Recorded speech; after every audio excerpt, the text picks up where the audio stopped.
അതിഥി തൊഴിലാളികൾ കോടാലി ഉപയോഗിച്ച് അക്രമം നടത്തിയാൽ കേരളീയ സമൂഹം എന്തു ചെയ്യും?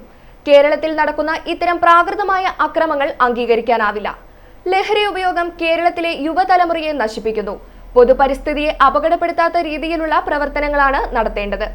ദൈവത്തിന്റെ സ്വന്തം നാടായ കേരളത്തിൽ അക്രമങ്ങൾ വർദ്ധിച്ചു വരികയാണെന്ന് തിരുവഞ്ചൂർ രാധാകൃഷ്ണൻ MLA പറഞ്ഞു.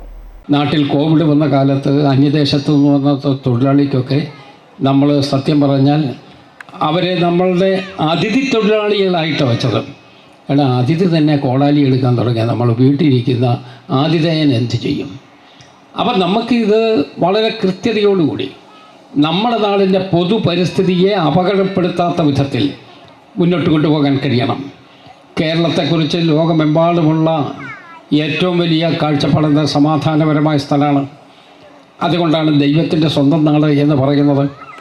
ആ ദൈവത്തിൻ്റെ സ്വന്തം നാട്ടിൽ കൈക്കോടാലി വെച്ച് ആളുകളെ കൈകാര്യം ചെയ്യുന്ന പ്രാകൃതമായ നികൃഷ്ടമായ ഒരു സമ്പ്രദായം നമുക്ക് ഉൾക്കൊള്ളാൻ കഴിയില്ല. ഇതിൻ്റെയൊക്കെ ബേസ് എവിടെയാണ്? ഇതിൻ്റെ ബേസ് സ്വബുദ്ധിയുള്ള ഒരാളിന് ചെയ്യാൻ പറ്റില്ല എന്ന് നിങ്ങൾക്കറിയാം. വളരെ ലഹരി കൊണ്ട് നമ്മുടെ നാടിങ്ങനെ തലയാടുന്നത് പോലെ ആടിക്കൊണ്ടേയിരിക്കുകയാണ്. അടുത്ത തലമുറയിലേക്ക് അത് വന്നു കഴിഞ്ഞാൽ നമ്മുടെ അവസ്ഥ എന്താകും?